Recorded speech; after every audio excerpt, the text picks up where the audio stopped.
1990 সালের দিকে টিউনিসিয়া দেশের বিভিন্ন শহর বা গ্রাম থেকে বাচ্চা চুরি হতে থাকে অহরহ। এই বাচ্চা চুরি বা কিডন্যাপের ঘটনা এতটাই প্রকট আকার ধারণ করেছিল যে কিছু মানুষ সে সময় দেশ ছেড়ে অন্য দেশে পালিয়ে যেতে বাধ্য হয়।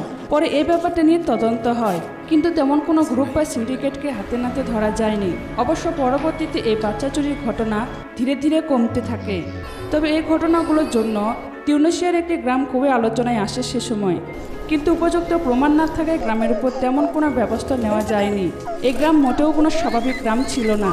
অনেক ভীতিকর রহস্য ঘটনা এই গ্রামকে নিয়ে প্রচলিত আছে। এর আগেও কিন্তু আমি আপনাদেরকে এরকম কিছু সত্য জায়গা বা সত্য ঘটনা নিয়ে বানানো মুভির গল্পগুলো শুনিয়েছি। কোনোটা ছিল কোরিয়ার, কোনোটা ভৌতিক হাসপাতাল, বা কোনোটা ইন্দোনেশিয়ার কোনো গ্রাম।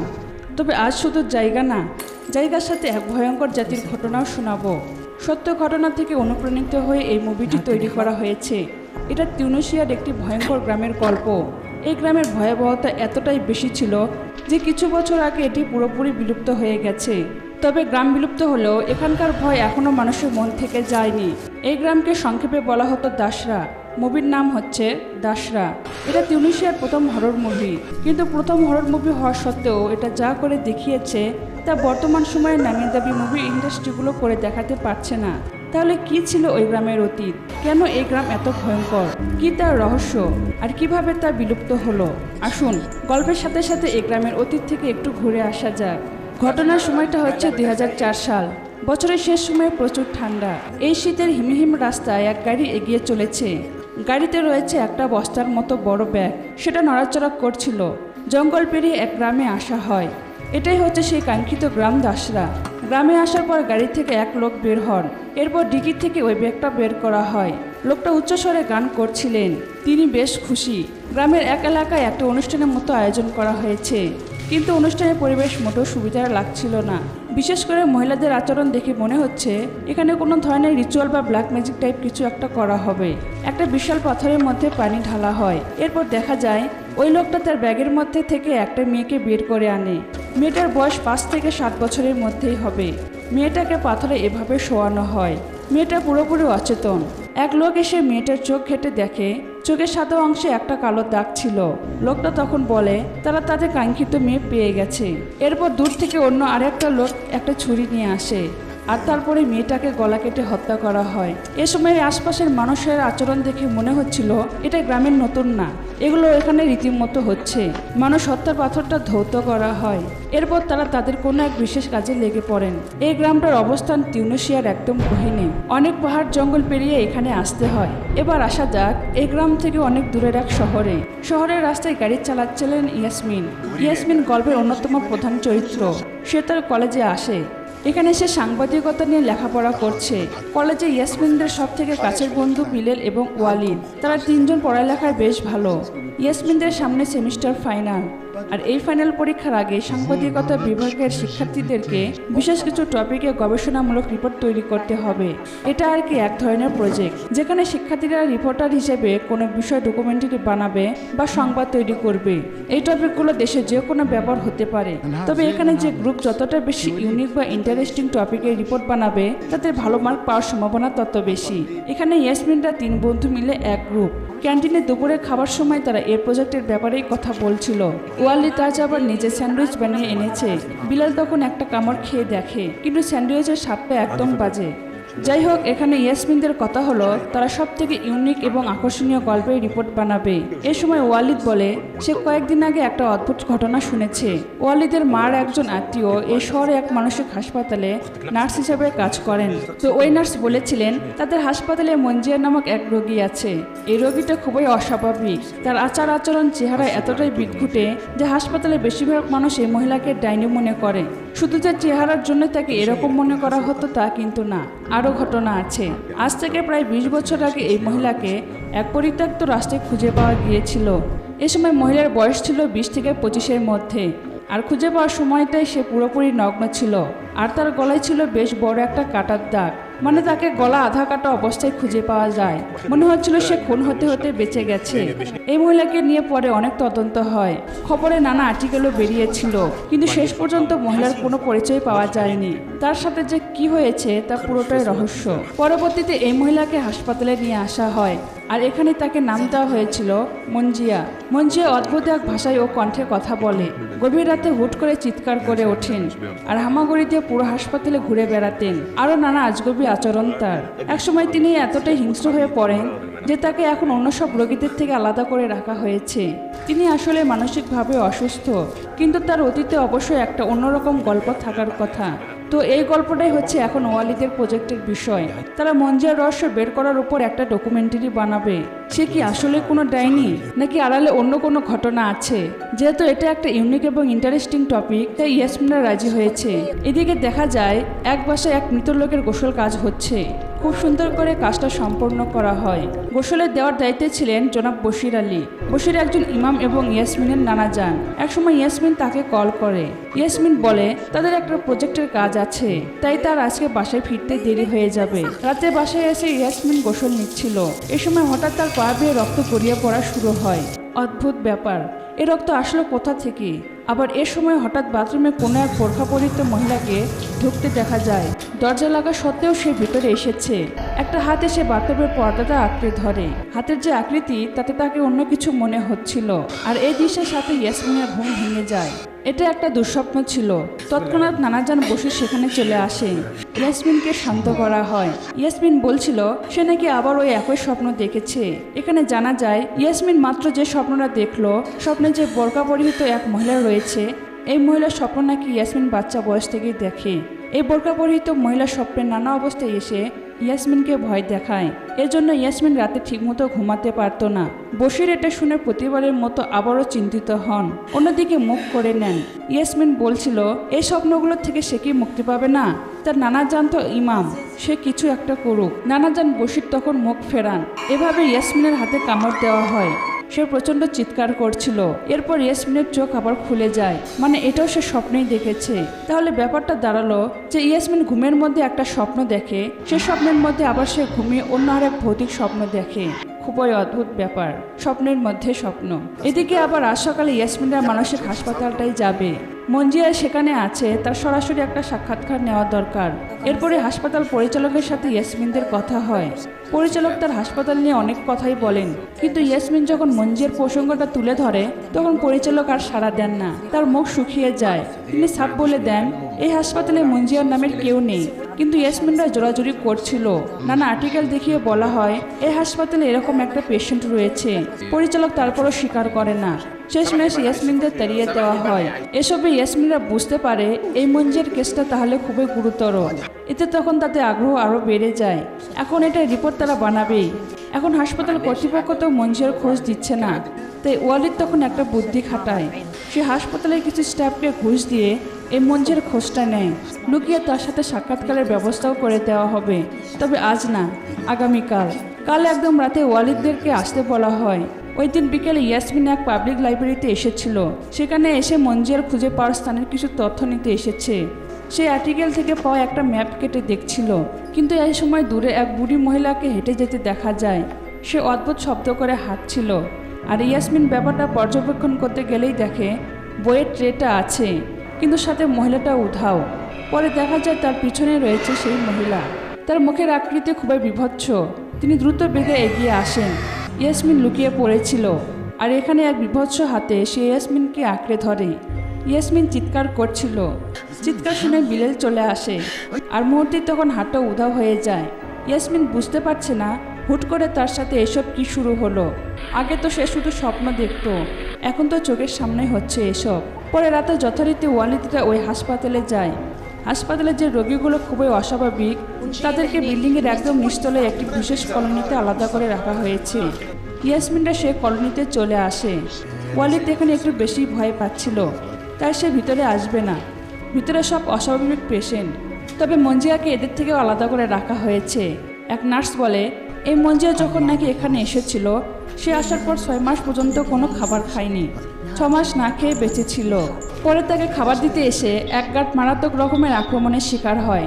তাই ইয়াসমিনদেরকে বলা হচ্ছে তারা যেন সতর্ক থাকে। এরপর এক বিশেষ রুমে আসা হয়। এখানেই রয়েছে মঞ্জিয়া। এখানে তার হাত পা চেন দিয়ে বাঁধা ছিল। অন্ধকারাচ্ছন্ন এক রুমে বসে সে জোরে জোরে শ্বাস নেয়। তার এই নিঃশ্বাসের আওয়াজে তার কাছে যেতে অস্বস্তি লাগছিল। দূর থেকে তার সাথে কথা বলা হয়। মঞ্জিয়াকে জিজ্ঞাসা করা হয় 20 বছর আগে তার সাথে কি হয়েছিল, তাকে রাস্তায় এভাবে খুঁজে পাওয়ার কারণ কি। কিন্তু মঞ্জিয়া কোনো প্রশ্নেরই উত্তর দেয় না। সে শুধু ইয়াসমিনকে ভালো করে লক্ষ্য করেছিল। একসময় সে ইয়াসমিনকে কাছে ডাকে। ইয়াসমিন কাছে গিয়ে জিজ্ঞেস করে তার কি মনে আছে তার পরিচয়টা কি, তার গ্রাম বা শহর কোথায়। হঠাৎ এ সময় মঞ্জিয়া ইয়াসমিনের হাতে খামচি দিয়ে ধরে। হাত কেটে রক্ত বের করে ফেলেছিল। মঞ্জিয়া কিছু একটা দেখে ইয়াসমিনকে বলে, আরে এটা তো তুই। অন্যরা কেউ তোকে বুঝতে না পারলেও আমি বুঝে ফেলেছি। ওয়ালিদরা তৎক্ষণাৎ সেখানে চলে আসে। ইয়াসমিনকে ছাড়িয়ে নেওয়া হয়। এ সময় আবার এক নার্সকে মঞ্জিয়া কামড় দিয়েও বসেছিল। পরবর্তীতে ইয়াসমিনরা তাদের বাসায় আসে। তার নানাজান তাকে ব্যান্ডেজ করে দিচ্ছেন। হাতে এত বড় ক্ষত দেখে বশির জিজ্ঞেস করেন এটা কিভাবে হয়েছে। ইয়াসমিন তখন মিথ্যা বলে যে একটা বিড়ালের কামড়। তবে বশির সবার চোখ মুখ দেখে বুঝতে পারেন এখানে অন্য কোনো ঘটনা আছে। ওয়ালিদরা চলে যায়। তবে যাওয়ার আগে ইয়াসমিনকে একটা ম্যাপ দেওয়া হয়। এই ম্যাপটা ছিল আসলে মঞ্জিয়াকে খুঁজে পাওয়ার স্থানের ম্যাপ। কাল তারা এই স্থানে যাবে, এরকম একটা ম্যাপ তার মতো হাতে ক্ষত। এসব দেখে বশির খুবই চিন্তায় পড়ে যান। তাই তিনি আগামীকাল ইয়াসমিনকে এক হুজুরের কাছে নিয়ে যাবেন। ইয়াসমিন যদিও এসব হুজুরের কাছে যেতে চায় না, কিন্তু বশির অনেক চিন্তায় থাকে তাকে নিয়ে যাবেই। রাতে ইয়াসমিন তার বন্ধুদেরকে কল দেয়। আগামীকাল বিকালেই তারা ওই জায়গাটায় যাবে।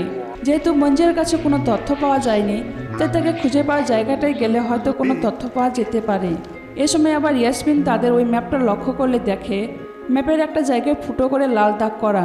মঞ্জিয়ার সাথে দেখা করার আগেও কিন্তু এই ম্যাপে এরকম কোনো চিহ্নিত দাগ ছিল না। মঞ্জিয়ার সাথে দেখা করার আগেও কিন্তু ম্যাপে এরকম কোনো জায়গা চিহ্নিত করা ছিল না। মঞ্জিয়ার আক্রমণের পরে ম্যাপ এরকম হয়েছে। ব্যাপারটা বেশ অদ্ভুত। তাই তারা কাল এই চিহ্নিত করা জায়গাটা ঘুরে দেখবে। পরে সকালে ইয়াসমিনকে হুজুরের কাছে নিয়ে আসা হয়। এখানে হুজুর তাকে নানা প্রশ্ন করছিলেন। সে স্বপ্নে কি দেখে, দেখার পর কি হয়, কিন্তু এগুলোর উত্তর দিতে তার বিরক্ত লাগছিল। সে বলে সে ঠিক আছে। পরে সে দ্রুত চলে যায়। ইয়াসমিন যাওয়ার পর বশির হুজুরকে বলেন যে সে মোটেও ঠিক নেই। ছোটকাল থেকে সে যে স্বপ্নগুলো দেখছিল বোরকা পরিহিত মহিলার স্বপ্ন, সেটা সে ইদানিং বেশি দেখছে। রাতে ঘুমাতে পারে না। আবার গতকাল সে হাতে একটা ক্ষত নিয়ে এসেছে। এ সময় হুজুর বলেন বশির কি এখন ইয়াসমিনকে ওই বিষয়গুলো জানায়নি? বশির বলে না। হুজুর বলেন এখন কিন্তু ইয়াসমিনকে ওই বিষয়গুলো জানারই সময়। তখন বশির বলেন তিনি তো জানাতে চান, কিন্তু বারবার তার মনে পড়ে যায় তার মেয়েকে দেওয়া তার কথা। তার মেয়ে বলেছিল বশির যেন ইয়াসমিনকে এই ব্যাপারগুলো থেকে দূরে রাখে, এগুলো যেন তাকে কখনোই না জানায়। তাই বশির বলতে চেয়েও এগুলো বলতে পারে না। এখানে আসলে একটা বিশেষ ব্যাপারে কথা বলা হচ্ছে, যা গল্পের একদম শেষে জানা যাবে। বিকেলে ওয়ালিদরা গাড়ি করে মঞ্জিয়ার খুঁজে পাওয়ার জায়গাটায় যাচ্ছে। যাত্রাপথে আবার হঠাৎ বিলেল অসুস্থ হয়ে পড়ে। তার বমি শুরু হয়। গাড়ি থামিয়ে সে স্বাভাবিক হওয়ার চেষ্টা করছিল। এ সময় আবার অন্য দিক থেকে একটা গাড়ি এসে ইয়াসমিনদের পাশে থামে। গাড়ির লোক এসে জিজ্ঞেস করে কি হয়েছে, তাদের কি কোনো সাহায্যের দরকার? ওয়ালিদ জানায় তেমন কিছু না, এটা একটু অসুস্থতা। এরপরে ইয়াসমিনরা এগিয়ে যায়। তারা ম্যাপের চিহ্নিত স্থানের কাছাকাছি চলে এসেছিল, কিন্তু এই চিহ্নিত জায়গাটি রাস্তার পাশে কোনো এক জঙ্গলের ভিতরে রয়েছে। সেখানে যাওয়ার কোনো পথ নেই। তো তারা সেখানে কিভাবে যাবে এ ব্যাপারে কথা বলার জন্য তারা তাদের গাড়ি থামায়। রাস্তার এক লোককে জিজ্ঞেস করা হয়। লোকটা কানে শুনতে পেতেন না, তাই ইয়াসমিন তাকে ইশারায় বোঝায় এখানে কাছে একটা গ্রাম থাকার কথা, আর এখানে কোথাও 20 বছর আগে এক মহিলাকে উদ্ধার করা হয়েছিল। এরকম কোনো গ্রাম বা মহিলার ঘটনা সে কি জানে? লোকটা এটা শুনে কেন জানি দ্রুত চলে যান। ইয়াসমিনদেরকেও ফিরে যেতে বলা হয়েছিল। এদিকে ওয়ালিদ তাদেরকে ডেকে বলে সে ব্রিজের পাশ দিয়ে এই জঙ্গলে যাওয়ার একটা উপায় দেখতে পাচ্ছে। এরপর ওয়ালিদকে সাথে নিয়ে তারা সেই জঙ্গলে চলে যায়। তারা মনে করেছিল রাস্তার পাশের জঙ্গল তেমন একটা ঘন হবে না, কিন্তু এরকমটা না। জঙ্গলটা বেশ বড়। ভিতরে এসে সেখানে কোনো গ্রামের পথ দেখা যায় না। তারপরও তারা চারদিকটা খুঁজে দেখছিল। এক জায়গায় বিলেল কি যেন দেখে থমকে যায়। ইয়াসমিনদেরকেও ডাকা হয়। দেখা গেল দূরে এক বাচ্চা মেয়ে দাঁড়িয়ে কি যেন চিবিয়ে খাচ্ছে। ইয়াসমিন তাকে ডাক দেয়, জিজ্ঞেস করে মেয়েটা কি করছে। তখন মেয়েটা মুখ ফেরায় এভাবেই, সে একটা জ্যান্ত কাক খাচ্ছিল। ইয়াসমিনের ডাকে সে এক অদ্ভুত হাসি দেয়। এরপর সে দ্রুত পালায়। বিলালরা তাকে ফলো করে এবং ফলো করতে করতে তারা সে কাঙ্ক্ষিত গ্রামে চলে আসে। এই গ্রামটাই ম্যাপে চিহ্নিত করা ছিল। গ্রামের পরিবেশ খুবই অদ্ভুত, মানুষের থেকে পশু পাখির পরিমাণই এখানে বেশি, আর ঘরে ঘরে মাংস ঝুলিয়ে রাখা হয়েছে। অবস্থা থেকে বোঝা যায় এখানকার মানুষরা মাংস খেতে খুবই ভালোবাসে। গ্রামে তেমন পুরুষ দেখা যাচ্ছে না, বেশিরভাগ ওই মহিলা।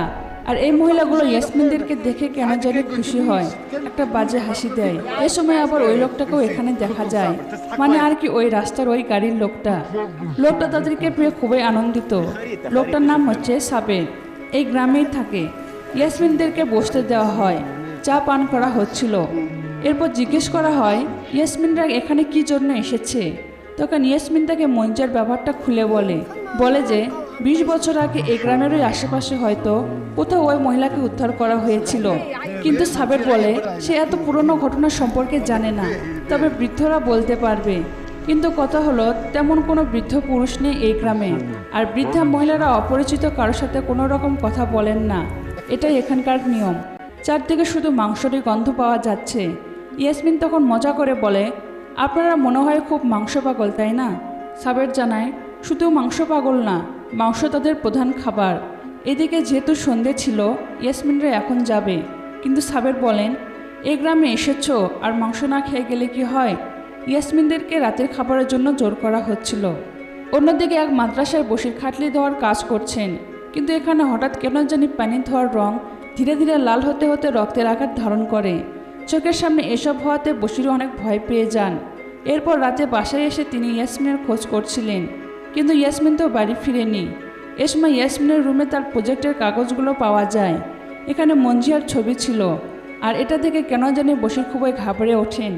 তিনি খুব ভয় পেয়ে বারবার ইয়াসমিনকে কল করছিলেন, কিন্তু তারা যে দূরে গ্রামে গিয়েছে সেখানে তেমন নেটওয়ার্ক নেই, তাই যোগাযোগ হয় না। রাতে এখানে খাবারের ব্যবস্থা করা হয়েছে। এখানে গ্রামের মহিলারা খাবার খাচ্ছিল, কিন্তু যেভাবে তারা মাংস খাচ্ছে তা যে কেউ দেখলে অস্বস্তিতে পড়বে। কিছুক্ষণ পরে ইয়াসমিনদেরকেও খেতে দেওয়া হয়। পোড়া মাংসের সাথে মগজ, ভুঁড়ি, কলিজা সব একসাথে দেওয়া হয়েছে। এগুলোতে ইয়াসমিনের একদম রুচি হচ্ছিল না, তবে বিলেল ও ওয়ালিদ কোনোভাবে খেয়ে নেয়। এ সময় ওই বাচ্চা মেয়েটু চলে এসেছিল। সে এক মহিলার পাশে লুকায়, তাকে কিছু মাংসের টুকরো খেতে দেওয়া হয়। মাংস পেয়ে সে খুবই খুশি, অদ্ভুতভাবে কাঁদছিল। ইয়াসমিন তখন সাবেরকে জিজ্ঞেস করে, এই মেয়েটা কি তার সন্তান? সাবের বলে, না, এটা তার ভাতিজি। সে জানায় মেয়েটার বাবা মা অনেক আগে মারা গিয়েছে এবং সে কিছুটা বুদ্ধি প্রতিবন্ধী, তাই এরকম। খাবার শেষ হলে ইয়াসমিনরা যেতে চাচ্ছে, কিন্তু সাবের তখন বলে, এত রাতে এই জঙ্গল পথে যাওয়া তাদের ঠিক হবে না। জঙ্গলের পরিবেশে রাতে অন্যরকম হয়, তাই এখন গেলে বিপদ হতে পারে। কিন্তু ইয়াসমিন তারপরও যাবে, কারণ তার এই গ্রামে থাকা একদম রুচি হচ্ছিল না। তবে ইয়াসমিন এখানে গাড়ি চালাতে পারবে না, কারণ রাতে তার দৃষ্টিশক্তি কিছুটা দুর্বল। এজন্য ওয়ালিদকে গাড়ি চালাতে বলা হচ্ছে।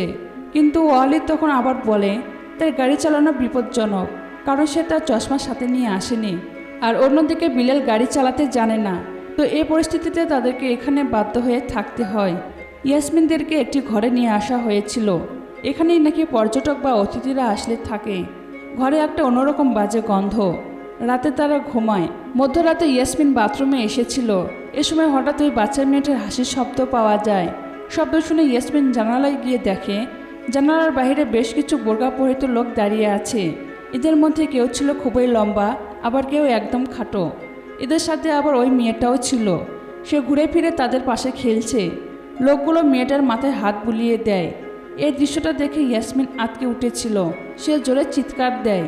বিলেলরা দ্রুত সেখানে চলে আসে, কিন্তু তার কাছে আসলে দেখা গেল লোকগুলো উধাও। খুবই অদ্ভুত ব্যাপার। চোখের পলকে তারা চলে গেল কিভাবে?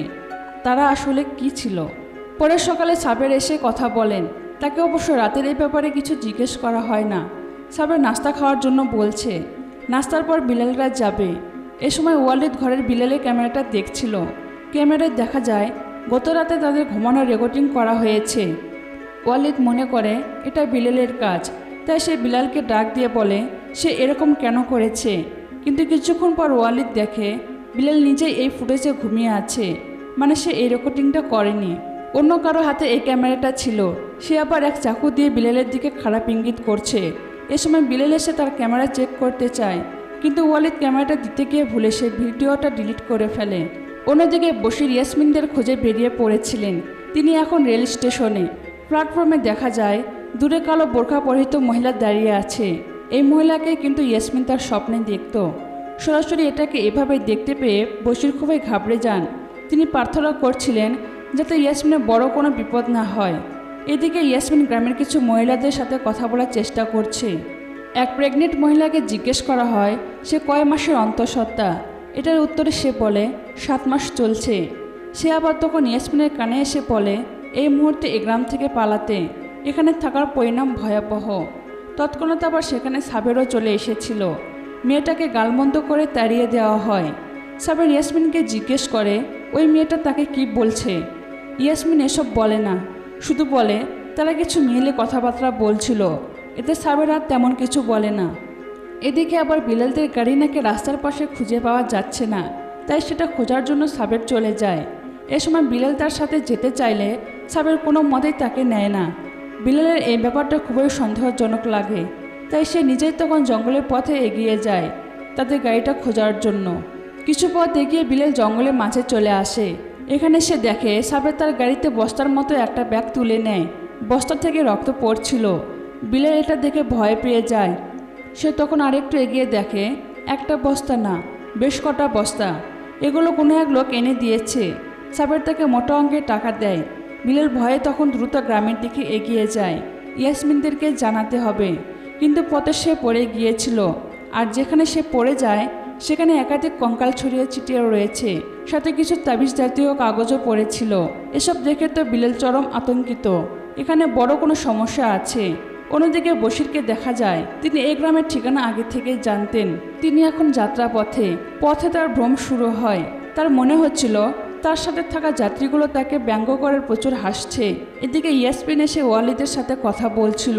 ইয়াসমিন মেয়েটার কথা বলে যে ওই মেয়েটা বলেছে এখানে তাদের থাকলে নাকি মহাবিপদ। ওয়ালিদ তখন হেসে বলে এগুলো বিশ্বাস না করতে, এই গ্রামের মহিলাগুলো সম্ভবত পাগল বা অসুস্থ। এরপর সাবের গ্রামে চলে এসেছিল। তার সাথে ওই বস্তাগুলো রয়েছে। গ্রামের মহিলাগুলো ওই বস্তাগুলো নিয়ে একটা ঘরের দুয়ারে রাখে। দরজা থেকে একটা অদ্ভুত হাত বের হয়, বস্তাগুলিকে ছিনিয়ে নেয়। দূরের এই সময় ওই বাচ্চা মেয়েটাকেও দেখা যাচ্ছিল। পরে সাবের এসে ইয়াসমিনদের সাথে কথা বলে। সাবের জানায় ইয়াসমিনদের গাড়ি টায়ার নাকি চুরি হয়ে গেছে, তবে সমস্যা নেই, গাড়িটা গ্যারেজে দেওয়া হয়েছে, বিকেল হতে হতে ঠিক হয়ে যাবে। এটা শুনে ইয়াসমিন রেগে ওঠে। তার এগুলো আর ভালো লাগছিল না।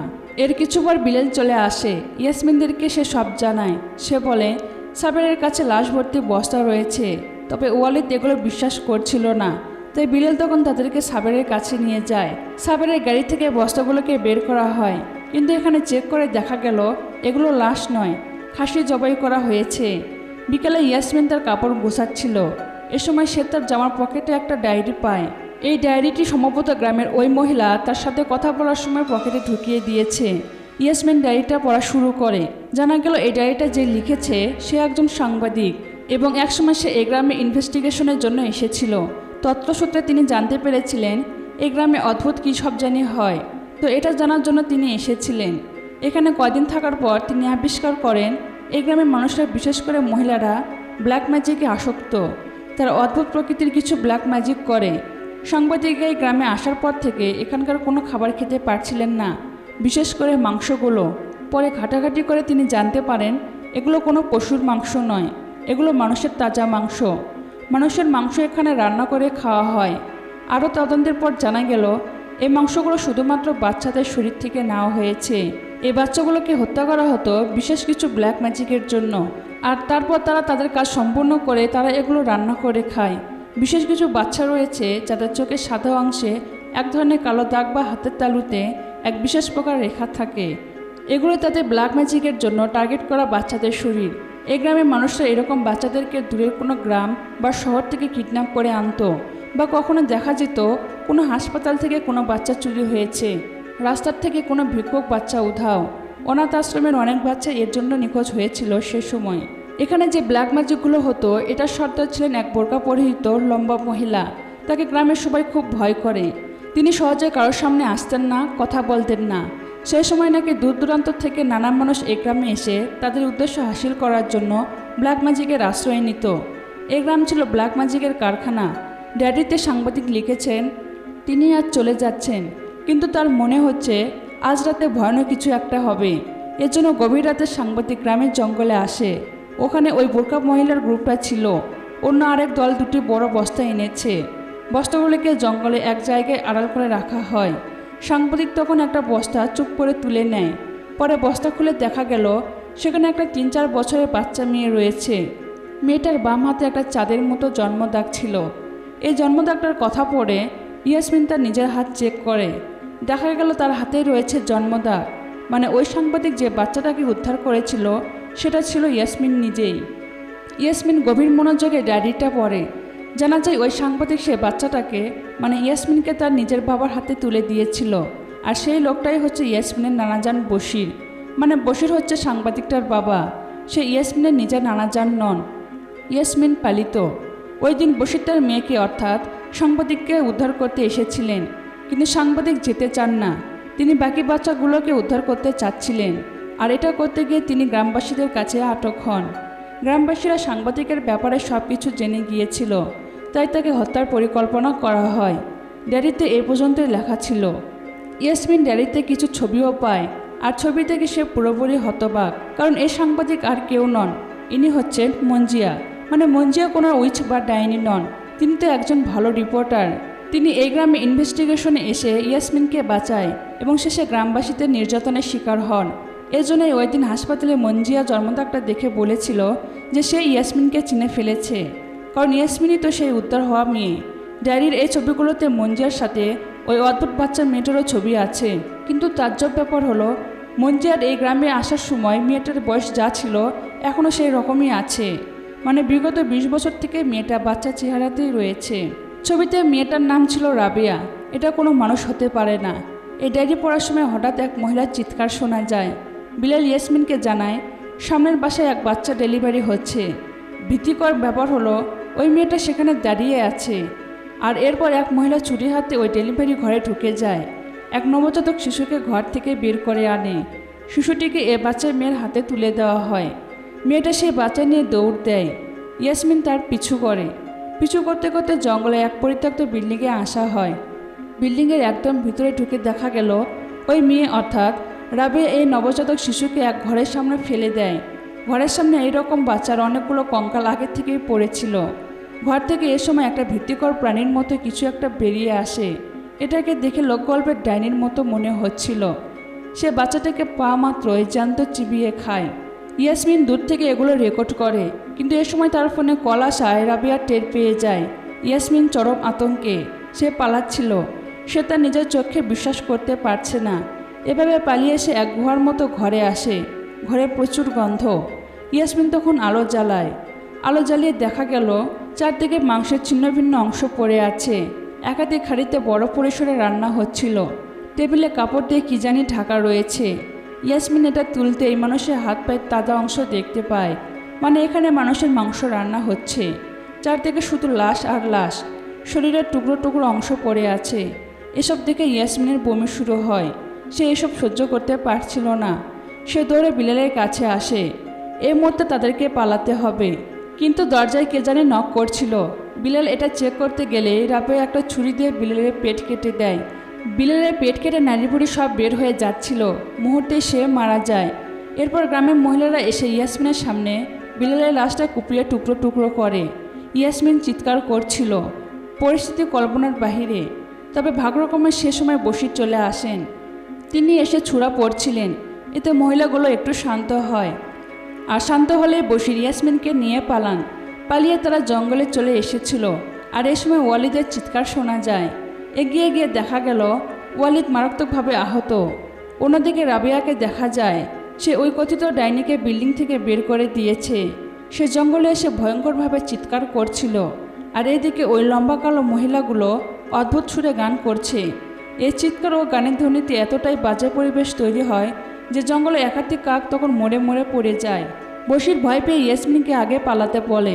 বশির ওয়ালিদকে নিয়ে ধীরে ধীরে আগাচ্ছে। ইয়াসমিন কিছু দূর পালিয়ে যায়, কিন্তু দেখা গেল বশিরের গলায় ছুরি চালানো হয়েছে। বশির চিৎকার দেয়। ইয়াসমিন পিছন ফিরে দেখে এই ছুরি চালিয়েছে ওয়ালিদ। সে এই গ্রামেরই সদস্য। ওয়ালিদ হচ্ছে বন্ধুরূপের চরম শত্রু। এতদিন সে ইয়াসমিনের সাথে থেকেছে যাতে সে একদিন ইয়াসমিনকে ভুলিয়ে ভালিয়ে এই গ্রামে নিয়ে আসতে পারে। কারণ ইয়াসমিন তো ছিল তাদের গ্রামে টার্গেট করা বাচ্চা মেয়ের একজন, যাকে মঞ্জিয়া পূর্বে বাঁচিয়ে দিয়েছে। এর জন্যই ওয়ালিদ এই মঞ্জার গল্পটা ইয়াসমিনদেরকে শুনিয়েছিল। ওই ম্যাপে যে দাগানো চিহ্নটা পাওয়া যায় এটা ওয়ালিদই দাগিয়েছে। আর এর জন্য ওই দিন গাড়ি থামালে ওয়ালিদ তখন এই জঙ্গলের ভিতরে রাস্তাটা দেখিয়ে দেয়। কারণ ওয়ালিদ তো তার গ্রামের পথ চিনত। ওয়ালিদ তার গ্রামের মতো মানুষদের মাংস খায়, এর জন্যই তার বানানো স্যান্ডউইচের স্বাদ ছিল অন্যরকম, কারণ এগুলো মানুষের মাংস দিয়ে বানানো ছিল। আবার ইয়াসমিন যখন দ্রুতই গ্রাম থেকে বের হতে চাচ্ছিল তখন ওয়ালিদ এই কারণে নানা অজুহাতে ইয়াসমিনদেরকে থামিয়ে রাখে। সে চশমা আনেনি, গাড়ি চালাতে পারবে না, গ্রামের মহিলারা পাগল, এরকম নানা অজুহাত সে দিয়েছিল। এগুলো বুঝতে পেরে ইয়াসমিনের আর্তনাদ শুরু হয়ে যায়। তার এত কাছের বন্ধুই ছিল তার চরম শত্রু। কালো মহিলাগুলো সেখানে চলে আসে, ইয়াসমিনকে বেঁধে ফেলা হয়। এরপর ইয়াসমিনকে একটি ঘরের সামনে নিয়ে আসা হয়েছে। ওই ঘর থেকে কচুটোর ডাইনিটি বেরিয়ে আসে আর এরপর সে ইয়াসমিনকে মেরে খেয়ে নেয়। আর এখানে এই মুভির গল্পটি শেষ হয়ে যায়। এই মুভির পুরো গল্পটা দাসরা গ্রামের সত্য ঘটনা থেকে অনুপ্রাণিত হয়ে লেখা হয়েছে। মুভির শেষে দাসরা গ্রামের অতীতের কিছু ছবি দেখানো হয়। সে সময় গ্রামবাসীরা এইরকম ব্ল্যাক ম্যাজিক বা ডাইনি বিদ্যায় আসক্ত ছিল। মুভিতে দেখানো ইয়াসমিন বা ওয়ালিদ এরা আসলে বাস্তবে ছিল না, কিন্তু গ্রামের অবস্থাটা বোঝানোর জন্য এদেরকে গল্পে নেওয়া হয়েছে। গল্পে রাবেয়া নামের একটা মেয়ে আছে এবং ওই কালো বোরকার মহিলাগুলো এবং শেষের এই প্রাণীটি, এদের সবাইকে মুভিতে উইথ বা ডাইনির সাথে তুলনা করা হয়েছে। ওই গ্রাম থেকে দূরে যে গ্রামগুলো ছিল সেখানকার মানুষরা বলা বলি করতো এগুলো হচ্ছে উইথ বা ডাইনি। তারা নাকি এদেরকে দেখেছে, এদের কার্যকলাপ দেখেছে। তো তাদেরই কথাগুলো থেকে মুভিতে এদেরকে এভাবে দেখানো হয়। তবে মোট কথা হচ্ছে এই গ্রামের পরিবেশ বা গ্রামবাসীদের এরকম ব্ল্যাক ম্যাজিকের বিশ্বাস এগুলো একসময় দাসরা গ্রামে ছিল। তিউনিসিয়ার অতীতের বিভিন্ন পত্রিকা ঘাটলে এই তথ্যগুলো পাওয়া যায়। গ্রামবাসীরা এই ধরনের কাজগুলো করত শয়তানের সাথে চুক্তি করার জন্য, যাতে করে তারা দীর্ঘায়ু কামনা করতে পারে, হাজার শত বছর বাঁচতে পারে। কিন্তু দীর্ঘায়ু তো দূরে থাক, এ গ্রাম ও জাতি দুটোই এখন বিলুপ্ত হয়ে গেছে। এগুলো আসলে কুসংস্কার ছিল, আর এই কুসংস্কারে বলি হয়েছে অসংখ্য বাচ্চা। কুসংস্কার, ব্ল্যাক ম্যাজিক এগুলোর কোনোটাই কোনোদিন ভালো কিছু বয়ে আনতে পারে না। এই গল্প, এই গ্রাম তারই প্রমাণ। তো এই ছিল দাসরা গ্রাম এবং তার কালো অতীত। আচ্ছা, এখন কথা হলো, আমি তো আপনাদেরকে এরকম কিছু জায়গার উপর বানানো মুভির গল্পগুলো মাঝে মাঝে বলি। আপনাদের কি এরকম কোনো জায়গা বা এরকম কোনো ভৌতিক ঘটনা জানা আছে? জানা থাকলে কমেন্ট করে ফেলেন, আমি তো পড়বই। শুধু আমিই না, এই ভিডিও যারা যারা দেখতে আসবে তারা ওই কমেন্টগুলো পড়ে দেখবে। ভালো থাকবেন সবাই, আল্লাহ হাফেজ।